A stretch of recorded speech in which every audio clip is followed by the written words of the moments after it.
Eu sou o Gabriel Subtil e hoje com o publicitário, gestor de mídias sociais, Hilário Júnior, que já trabalha há muito tempo no mercado e faz a gestão de mídias sociais de várias outras pessoas. Ou seja, ele não só gere ele próprio, ele vende como serviço a gestão de mídias sociais, ali também a estratégia de marketing digital para outras pessoas. E atualmente ele faz a gestão para o Luan Santana, sim, um cantor. Então vamos conversar lá com o nosso amigo aqui, Hilário Júnior, mas antes, lá de Portugal, o nosso amigo João Poec, que já tá aqui velho da mesa, né, Poec? Poec, fale. Olá. Solte sua voz, agora a voz veio. Tudo bem, Poec? Boa noite a todos, sejam bem-vindos e, como sempre, sentem e aproveitem. E aqui, na nossa mesa, né, nossa mesa virtual, Hilário Júnior. Fala, Hilário, boa noite. Boa noite, Subtil. Boa noite, pessoal. Boa noite a todo mundo que está acompanhando, tanto ao vivo como depois gravado, né? Falando em voz, o Hilário, além de tudo isso que eu falei no início ali da live, ele tem um podcast com outros meninos chamado POC de Cultura, que é um podcast que eu acompanho, e agora eu posso estar errado, mas pelo menos pra mim, é o maior podcast LGBT do Brasil. Errei ou acertei? Ou tem outro maior? Não, tem outro maior, mas... Pra mim mas tudo bem. A gente tá no top 5. Tá ótimo.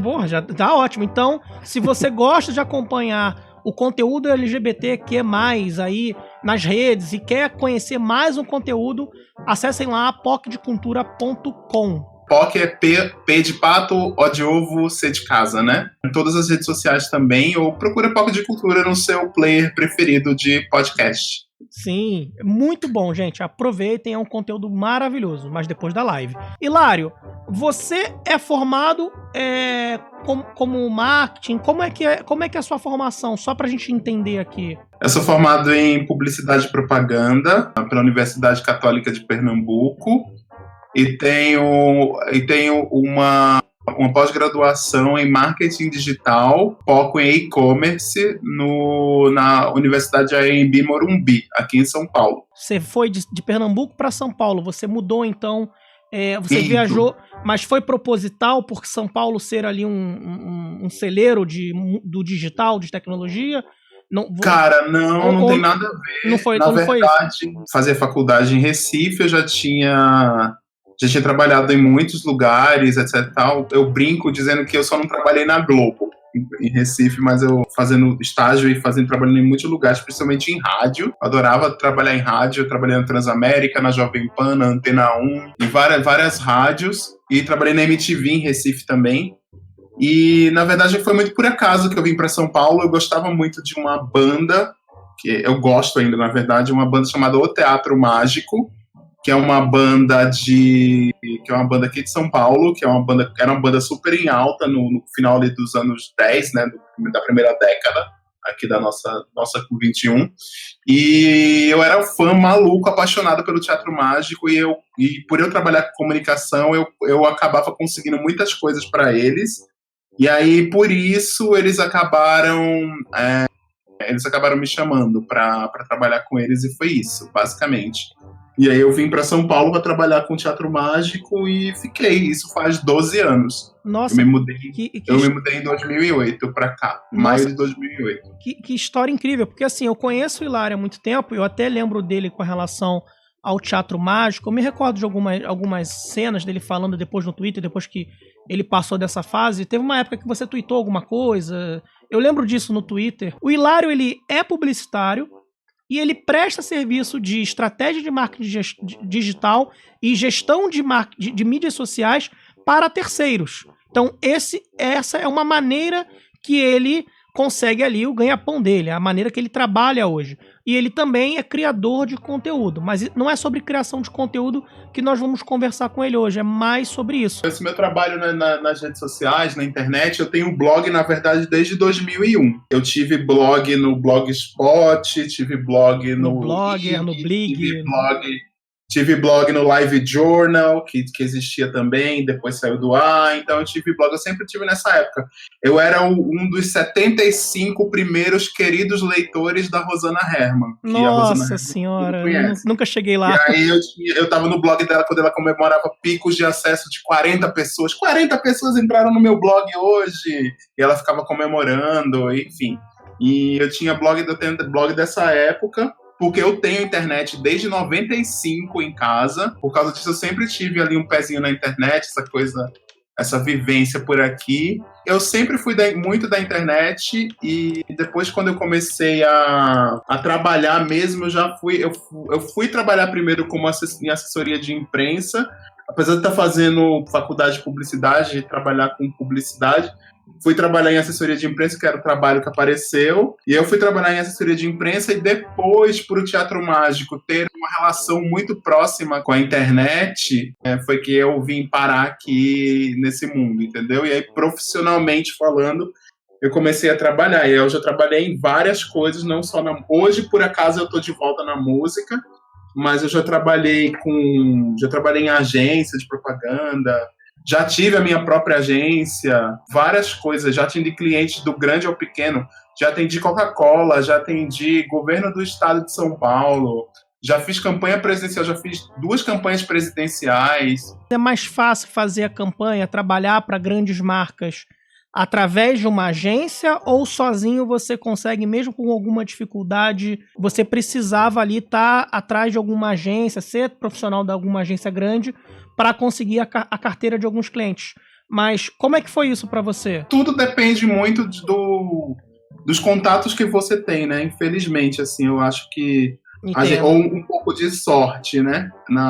Ou se você tem uma cara de pau imensa e consegue ir chegando nos lugares. Eu acho que tudo que aconteceu comigo foi muito por acaso, mas também teve uma dose de sorte, uma dose de cara de pau, de chegar e dizer, olha, gente, vamos fazer isso, vamos trabalhar aquilo, enfim. E também nos contatos que você vai fazendo pela internet, né? Na internet, a gente acaba tendo uma facilidade, por eu estar há muito tempo por aqui, né, eu acabei tendo uma facilidade de pegar e conhecer as pessoas há muito tempo. Então, isso a gente vai criando esse relacionamento, e tudo na vida é um relacionamento, né? Quanto à pergunta que você fez, se é mais fácil trabalhar uma grande empresa fora ou dentro dela, ou trabalhar atendendo dentro de uma agência, eu acho que são desafios completamente diferentes. Porque eu já atendi, por exemplo, hoje já faz 1 ano e meio, mais ou menos, que eu atendo 2 marcas de calçados bem conhecidas, que são Rainha e Topper. E eu atendo como freelancer essas duas marcas. E isso chegou através de indicação, e indo atrás, enfim. Então, trabalhando essas 2 marcas, eu acaba sendo bem, bem desafiador, na verdade, todos os dias. Claro que é um trabalho infinitamente menor do que eu faço para o Luan, porque, na verdade, eu faço uma parte apenas, né, do trabalho para eles, não faço tudo. Enquanto no Luan eu cuido quase que exclusividade, né? É uma coisa que é legal falar, sozinho nem sempre a gente vai conseguir fazer muitas coisas. Para algumas marcas, para algumas ações, você vai precisar de uma equipe. E é aquilo que eu estava falando. Na internet tem oportunidade para todos. Nem sempre você precisa ser o cara que está ali na frente, no microfone, na câmera. Vai ter muitos profissionais. Você pode estar ali como um cara que vai gerir o Twitter do artista, gerir o Instagram da empresa, gerir a página do Facebook, ou simplesmente você pode ser um analista de dados, de números, que vai, às vezes, monitorar a marca, ou vai monitorar o número de menções, e por aí vai.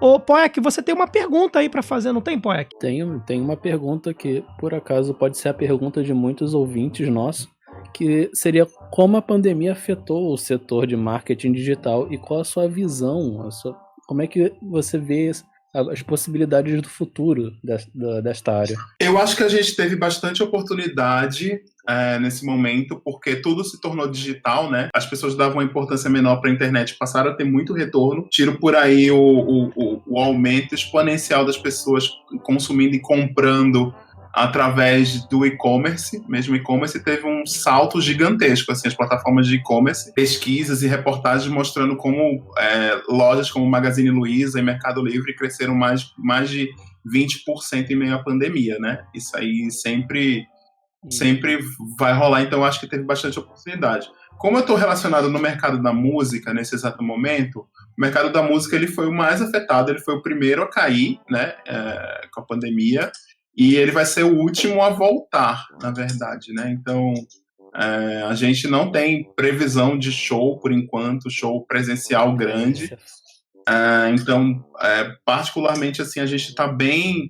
no mercado musical, isso foi bem afetado, e os artistas tiveram que correr e se reinventar nisso. É por isso que surgiram as lives musicais, entendeu? Tanta gente que hoje deu uma caída, até porque a pandemia tá meio... as pessoas estão meio que fugindo, né, das questões de isolamento social, não estão respeitando tanto mais aqui no Brasil, mas as lives ainda estão rolando e tem muito artista que está baseando toda a sua presença digital nisso, né, e até seu ganha-pão para manter as equipes trabalhando, enfim, tem toda essa questão, né, que a gente está levantando. Você acha que o futuro pode ser mais shows online, em onde você tem que pagar para... Na verdade, não, porque o show em si, ele não é só o show ir lá, né? Ele tem hoje os shows são uma experiência, né? Se você vai num festival como o Rock in Rio, você não tá comprando só o show. Apesar de ser o show ser um grande chamariz, você tá comprando a experiência de ir até o Rock in Rio, né? Então, o show é uma experiência que o público gosta de ter, aquela troca de energia.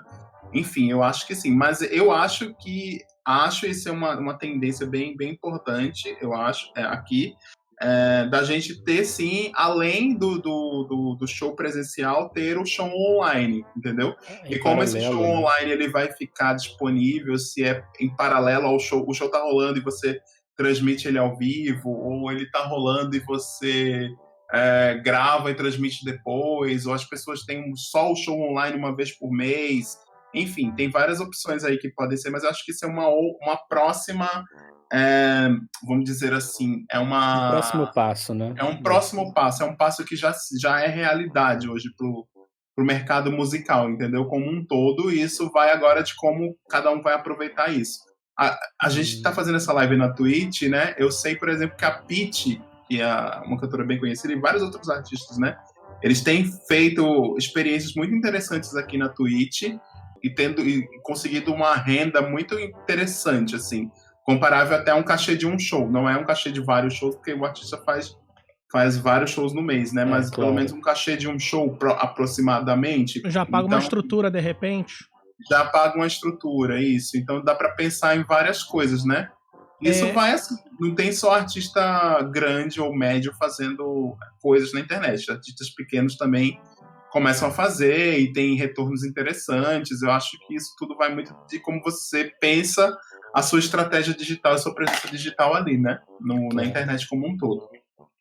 Você mencionou, eu conheci até uma menina no YouTube, que ela me conheceu, na verdade, por causa de um vídeo que eu publiquei, e ela tá vendendo cartão de poesia, música, pelo WhatsApp. Ela liga pelo WhatsApp pra pessoa e ela vende uma mensagem cantada. Ela é cantora, excelente cantora, e assim que ela tá ganhando o ganha-pão dela. Cadê você que um dia jurou ficar, mesmo que chuva não quisesse assim parar? Você nunca ia deixar de me encontrar.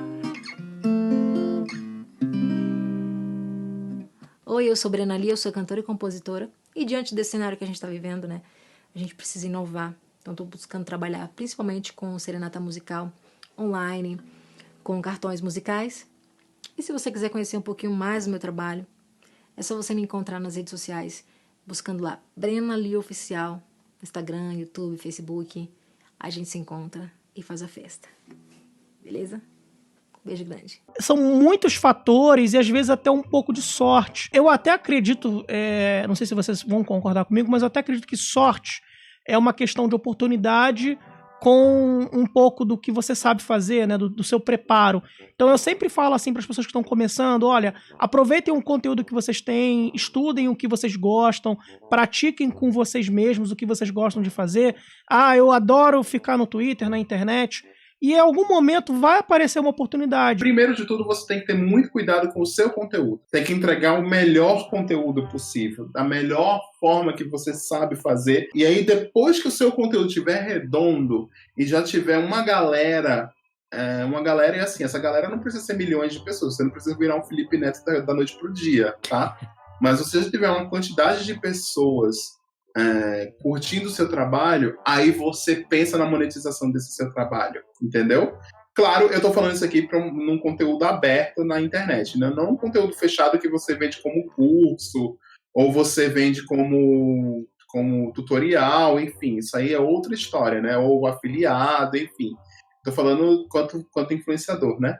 E aí, depois que essa galera entrou em contato e começou a curtir o seu trabalho, aí você já pode pensar na remuneração. E essa remuneração é de qualquer jeito, sabe? Assim, pode vir desde você vender nos espaços para o mercado publicitário, até você fazendo um Catarse, um Apoia-se da vida, enfim.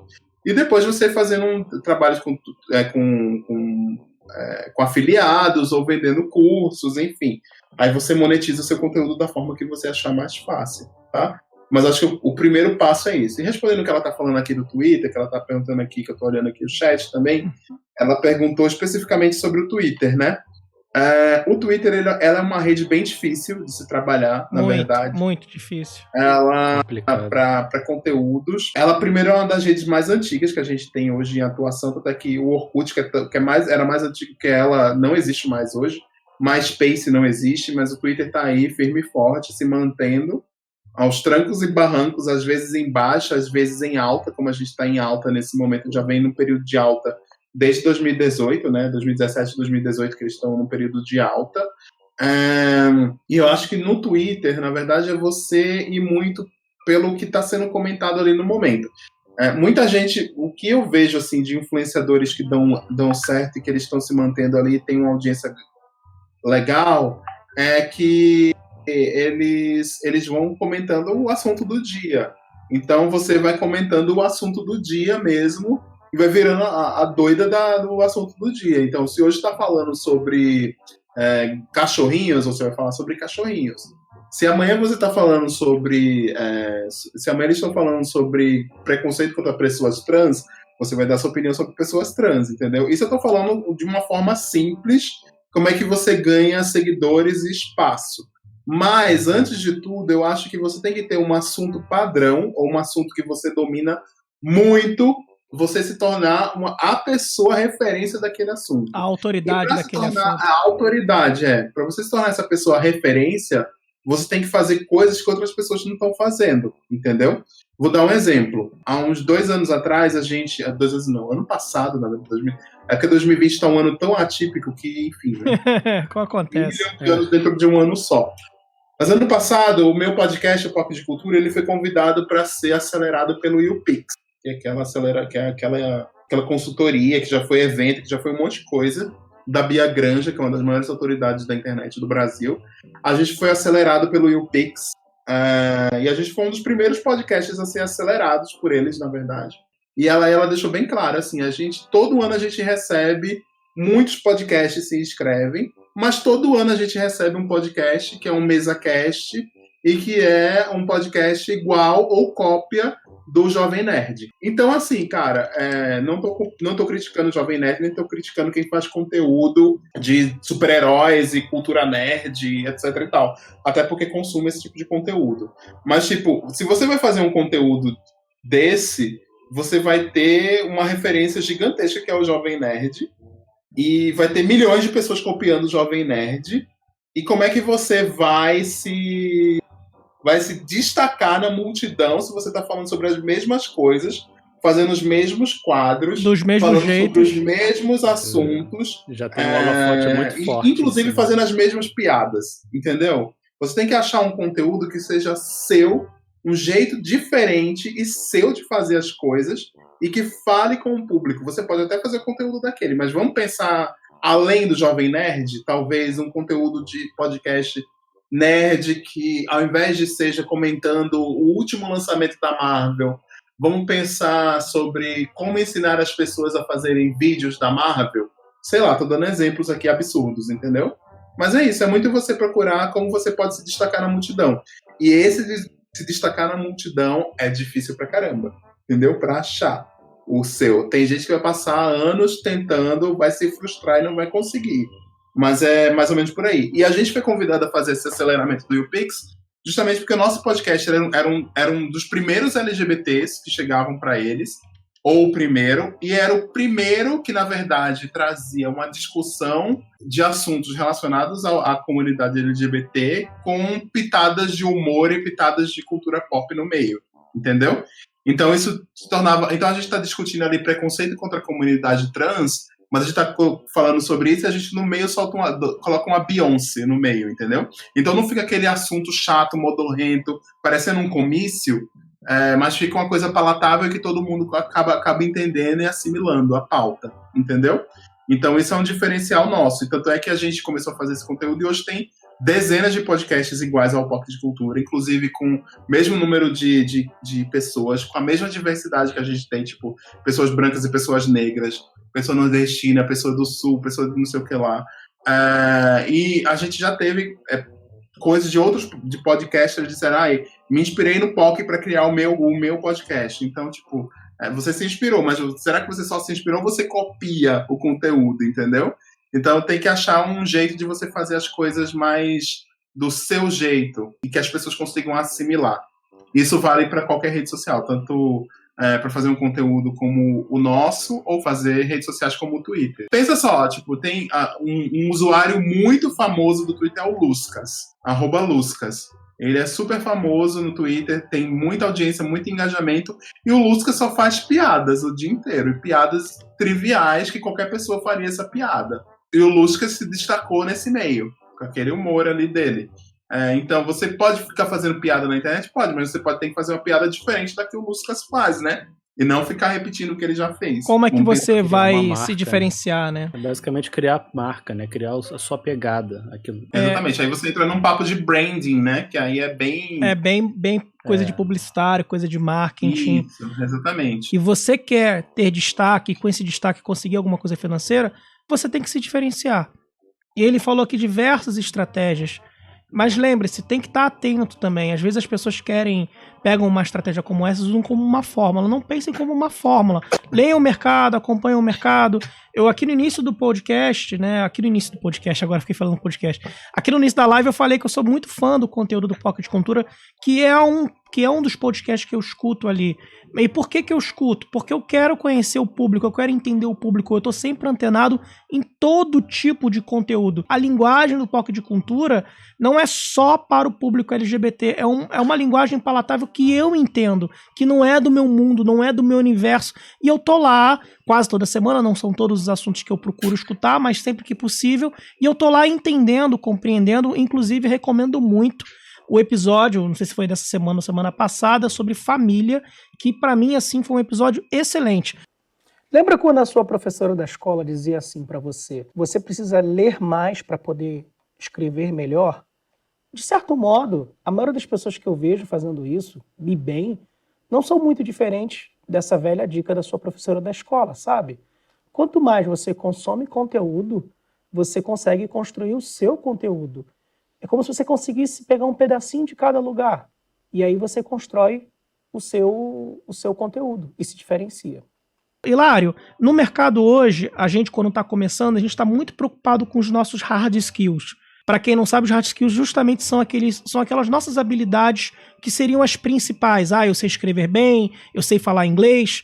As nossas soft skills, hoje, quando você trabalha para uma marca, quando você presta serviço para uma marca, como é que está hoje o mercado na convivência, assim? É como um mercado corporativo? O que você pode comentar? O que você pode acrescentar com relação a isso? Tipo de ser responsável, ser pontual? O que você pode comentar sobre isso? Eu trabalho no mercado corporativo há 12 anos, numa multinacional. O meu trabalho na internet hoje é um trabalho paralelo desde que eu comecei. Eu não vivo de internet hoje. No mercado corporativo, estamos evoluindo a um ponto onde as skills mais técnicas, que são conhecidas como as hard skills, estão perdendo importância, entre aspas, para as soft skills.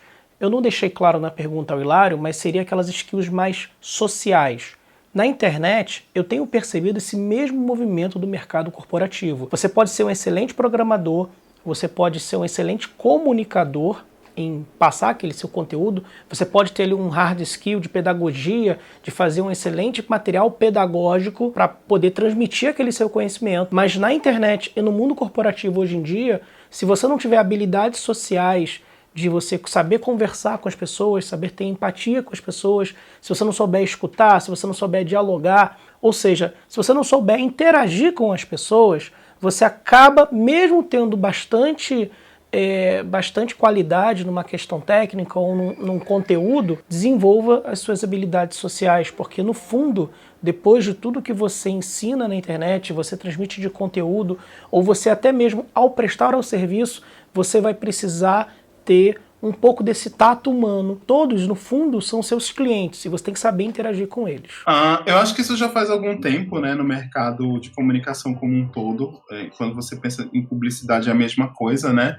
A gente, durante os anos 70, 80 ali, lembra que tinha aquele comercial do Meu Primeiro Sutiã? Aquela época ali é a época de ouro da publicidade no Brasil, né? Época de ouro, porque época de ouro da publicidade criativa, da criação, né? Então eram ideias mirabolantes que os clientes bancavam milhões, iam para a TV e o cara ganhava um prêmio e todo mundo lembrava daquela propaganda por anos, tipo como a do Meu Primeiro Sutiã, ou o comercial do batom, compre batom. De uns anos para cá, de muitos anos para cá, a gente tem uma coisa muito focada no planejamento e atendimento. Planejamento que é, tipo, os clientes não estão topando mais você fazer uma campanha mirabolante que não vai dar retorno nenhum para eles, entendeu? Assim, você vai criar uma marca forte, um awareness, mas, tipo, que primeiro sutiã é esse? Que sutiã? O sutiã era Valizer, né? Mas ninguém hoje lembra do sutiã que ele é o Valizer. Podia ser qualquer sutiã, entendeu? Então você tem que ter uma campanha muito focada nos resultados, né, ali. E isso é até um erro muito comum, que, assim, influenciador não necessariamente ele dá resultado de venda direta, tá? O mercado de influência ele tem que ser muito focado, ou o influenciador, o youtuber, o podcaster, ele não necessariamente dá resultado em venda direta. Ele pode dar resultado em venda direta, mas a ideia de você fazer um trabalho com influenciador é muito mais de awareness, é de ganho de visibilidade para sua marca. Visibilidade e reconhecimento para sua marca. Seria engajamento ou não? Isso, visibilidade é mais que engajamento. Engajamento sim, mas visibilidade você transforma uma marca. Vamos pensar. Eu vou usar uma influenciadora que eu adoro, que é a Camila Frender. Camila Frender, ela é ex-nora da Rita Lee, ela tem um podcast chamado É Nóia Minha, que é um dos melhores podcasts que tem hoje no Brasil.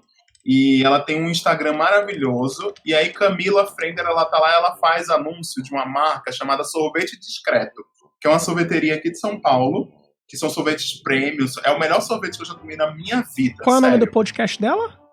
É Nóia Minha. Genial. E aí você tá falando do sorvete. E aí ela fala de sorvetes e ela faz umas propagandas do sorvete tão maravilhosas que você fica ali nos stories delas e ela coloca no dia a dia dela que você fica curioso para querer tomar o sorvete, entendeu? Sendo que antes de comprar o sorvete, de você querer tomar o sorvete, porque a Camila Frender indicou, porque a Camila Frender tá usando, você se encanta com o conteúdo que ela tá criando com o sorvete. E aí você começa a seguir a rede, você começa a lembrar da marca, enfim. E a Camila é muito maravilhosa. Eu adoro. E ela é uma das melhores hoje nesse mercado, com certeza. Ela não tem 1 milhão de seguidores, ela tem menos de 500 mil, ela tem 100 mil seguidores, que é bastante gente, mas é menos do que um grande... É menos que a Anitta, é menos que muita gente, mas a Camila, ela vende muito bem as coisas dela na internet e como ela se coloca ali, né? Então, eu acho que isso é um ponto. Então, hoje em dia, eu acho que é importante, sim, você ter um pé no planejamento que o cliente quer e também você atender ele bem, encantar, sabe? Assim, você se tá ali à disposição, você tá ali se mostrando parceiro, você entregando até um pouco mais do que ele tá te pagando para depois ele te contratar de novo e voltar a fazer a campanha com você, fazer outras coisas. Então tudo isso é imprescindível, tá? E assim, muita gente fica pensando que, não, a gente só pode começar a ter, fazer anúncio, fazer campanhas legais e interessantes, se a gente tiver 1 milhão de seguidores, 10 milhões de seguidores, não precisa. Você pode ser relevante com pouco, né? No meu Instagram eu tenho 4 mil seguidores, o Instagram do POC tem 6 mil pessoas, que já são números legais, mas não é, que grandes números, né? E a gente estava fazendo no final do ano campanha, vários programas patrocinados para Converse, o tênis All Star, entendeu? Que sonho, que sonho. E a gente estava fazendo porque a All Star viu na gente um valor para falar com um público, que é a nossa comunidade ali criada, e queria usar a nossa imagem, nossa voz para falar com eles, entendeu? Falar em nome deles. Então eu acho que é muito mais isso, porque a gente tem um compromisso com o nosso conteúdo, né? Acima de tudo. E a gente, a todo tempo, quando eles chegaram para falar conosco, nós trocamos ideia, nós construímos juntos, nós nos tornamos muito próximos, ficamos em cima, e foi maravilhoso. Foi um trabalho muito bom. E assim, a partir do primeiro momento que você faz um conteúdo, um conteúdo para marca, pode ser a marca a menorzinha. Outras marcas vão acabar vendo. E uma marca vai chamando a outra e você vai que vai, entendeu? E é assim que você vai fazer. Tem que começar devagar. É aquilo que eu falei lá no primeiro, reforcei depois no podcast do Afonso. É ser relevante, é ser atuante com o teu nicho, com o teu público. Ele tá focando muito nisso aqui. Você tem que ser referência para aquele seu nicho, trabalhar naquele seu nicho. Alguns não estão acostumados com tantos números, eu imagino como artistas aí, principalmente os mais novos, com um monte de seguidores, ou como eles influenciam tanta gente, né? Talvez as pessoas não estejam tão maduras assim para ter tanta gente seguindo ou valorizando o que ele está falando. Como, de repente, as mídias sociais mudaram um pouco o nosso comportamento como sociedade? Pensa, no ano 2000, existia uma TV que era muito popular entre os jovens, chamada MTV, que passava os clipes quando ela queria, e você, às vezes, passava o dia inteiro assistindo MTV para tentar ver um clipe, sei lá, do Guns N' Roses, e ele não passava aquele clipe, né? E quando passava, você ficava alucinado, pensando, meu Deus, tive sorte de pegar esse clipe agora. E hoje em dia esse canal ele passa um reality show de pegação, porque os clipes estão no YouTube. O YouTube enterrou a antiga MTV, entendeu? Então as redes sociais elas mudaram radicalmente como a gente se comporta hoje, como a gente vive. É muito louco isso, porque eu acho que nem os maiores... Não, tem alguns futurologistas que previram as redes sociais, sim. Mas tem outros que não, enfim, eu acho que eu particularmente não imaginava. Se não fosse pela internet, eu acho que eu nem estaria aqui, sabe? O que eu estaria fazendo se não existisse internet? Eu estaria em Pernambuco até hoje. Se não tivesse existido o Orkut, eu estaria em Pernambuco até hoje, não em São Paulo. Ué, o Orkut te chamou a atenção pra internet como meio de trabalho, assim, ou não? Não. O que te chamou a atenção para começar a pensar a trabalhar com internet? Eu tinha blog desde 2001 e eu ficava usando aquilo muito. E meu pai, eu tive internet desde 95 e meu pai sempre ficava falando comigo que eu tinha que ganhar R$1 milhão logo com a internet e tal, e eu só dava gasto, né? Só gastava, nunca ganhei esse R$1 milhão. É porque eu acho que nessa época que você tá falando, 2000, 95, tinha aquela fome da bolha, que todo mundo mencionava que a internet ia ser o futuro, que todo mundo ia ganhar R$1 milhão. Todo mundo ia ter cadeiras caríssimas nos seus escritórios. Então, de repente, isso incentivou você a... Não sei, eu tô falando da história que eu conheço na parte de tecnologia. Não sei se foi isso, né? Não, mas foi isso. Foi um pouco isso. E acho que era o que eu tinha à mão, entendeu? Ali, fácil. Eu já trabalhava com comunicação e eu tava ali. Eu trabalhei em rádio, trabalhei em televisão, então, mas... a internet sempre teve muito me pautando ali naqueles momentos, entendeu? Se você não tem nenhum trabalho, se você não está trabalhando para ninguém agora, você tem que trabalhar para você. Então, Antigamente eu dava a ideia da pessoa criar um blog. Cria um blog e coloca seus textos, coloca sua criatividade naquilo. Aí depois você vai colocando e você vai testando todas as ideias desse blog nas suas redes sociais. Divulgação, etc e tal. Depois pega isso e transforma num portfólio.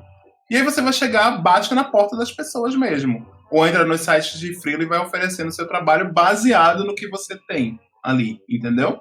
Hoje em dia eu diria assim, se você não tem essa ideia, cria um canal no YouTube. Se você não quer fazer vídeo, porque vídeo demanda outras preparações. Uma estrutura maior. Etc e tal, Sim, faz tá. um podcast, ou mesmo faz um perfil no Instagram, entendeu? Faz um perfil no Instagram e coloca a sua criatividade, suas coisas ali no seu perfil no Instagram e vai divulgando. E a partir disso você cria um portfólio com isso e você vai divulgando. Hoje as redes sociais todas, o Facebook, o Google, o Twitter, o Pinterest, o Instagram, todos eles têm certificados online, eles têm cursos online. O do Facebook se chama Facebook Blueprint, que você faz vários e vários cursos online para aprender a mexer nas ferramentas, e você consegue ver e eles apresentam os cases das empresas, dos influenciadores para você repetir, e você consegue colocar isso em prática com o Facebook Blueprint, e depois você tem um certificado do Facebook para trabalhar. E você pode colocar o Facebook, o seu certificado no seu LinkedIn, por exemplo. Nossa, entendeu? Eu não sabia disso. O Google tem o Google Partners, que não chama mais Skill Shop, se eu não me engano, que também tem a mesma coisa, que você também consegue, é gratuito, e você consegue ganhar o certificado do Google. O Twitter tem a Flight Academy, que você também conhece todos, você consegue ter os certificados do Twitter. Enfim, todas as empresas agora têm, o YouTube tem, enfim. E você vai fazendo e você vai aplicando as coisas para você. Depois que você juntou todo esse skill, com certeza você vai arrumar, nem que seja um freela para fazer, entendeu? Ou oferece mesmo para algum amigo, para alguma empresa de graça, tipo, o Subtil, ele dá esses cursos. Se eu estivesse começando, eu pegaria ele e dizer, Subtil, deixa eu fazer aqui umas campanhas para você na internet de impulsionamento, de fazer as coisas aqui para bombar suas redes, enfim. Eu ofereceria isso para as pessoas, entendeu? Que aí você vai criando o seu estofo e o seu dia a dia de trabalho para aplicar isso no seu dia a dia. Muita gente fica me perguntando curso, fica me perguntando livro, enfim. Eu não tenho nenhum para indicar. Eu digo para você entrar nesses lugares. Por causa do certificado, né? Só repete mais uma vez aqui. O do Facebook é o Facebook Blueprint, né? Que eu já coloquei. O do Google é o Google o quê que você falou? Google Partners. Aí lá vai ter a Skill Academy, se eu não me engano. Skill Academy. Não, mas aí as pessoas vão encontrar, e se não encontrarem, aqui no YouTube também, quem estiver me assistindo no YouTube, vai ter os links aqui na descrição. Eu tô procurando aqui, e do Twitter eu também não achei. Você falou qual é o nome do Twitter? A Flight Academy. E o que ele falou, gente, é verdade. Aqui tem duas situações, como eu falei lá no meu vídeo, sobre de como quem é você na internet como empreendedor. Aqui você tem a situação de você é um criador de conteúdo e você vai começar a oferecer ali o seu espaço publicitário. E aqui tem também o cara que sabe mexer nas redes sociais, já tem uma certificação dos cursos gratuitos fornecidos pelas ferramentas, e esse cara ele vai começar a tentar vender o seu produto. Tem um monte de estabelecimentos em volta de vocês que não sabe trabalhar direito ou está tentando começar direito a trabalhar nas redes sociais. Vocês podem literalmente sair de casa, bater de porta em porta e começar a oferecer serviço. Oi, meu nome... Tem muita gente, muita gente. Porque às vezes a gente fala de começar e as pessoas se prendem muito, Hilário, ao mundo digital, assim. Nossa, eu quero ganhar dinheiro com digital, mas o mundo físico tá aí. Não, quero ser o Felipe Neto, né? Exato, nem todo mundo vai ser um grande comunicador com números colossais. E você não precisa ser o cara com números colossais para engajar. Pô, olha, ele falou aqui, POC de Cultura, podcast dele, não vou nem repetir para vocês seguirem, sigam. Ele falou aqui, 6 mil seguidores. Em número de criadores de conteúdo é um número ainda pequeno, é um número que tá começando, né? E, gente, eles fizeram parceria com a Converse. Sei lá, eu uso All-Star, eu penso em All-Star desde De Volta pro Futuro de 1985, eu nasci em 85, eu ficaria realmente honrado, assim, né? Mas você pode entrar em contato com algum estabelecimento na Hilário, você pode mandar um e-mail para essa empresa, você pode mandar um tweet para essa empresa, você pode oferecer uma proposta de marketing para uma empresa que você sabe que está próxima a você. Tem como vocês melhorarem. É claro que eu tô falando isso para pessoas que já conhecem as ferramentas de redes sociais e querem vender esse serviço, e podem vender esse serviço. Ou como você pode ser ali um criador digital e tentar vender o espaço publicitário. Mas aí vai naquela estratégia que o Hilário falou lá no início. Você tem que se tornar autoridade, construir um nicho, trabalhar esse nicho, engajar esse nicho, e aí você começa a ter força para vender algo para esse nicho, para engajar esse nicho para uma outra marca e por aí vai.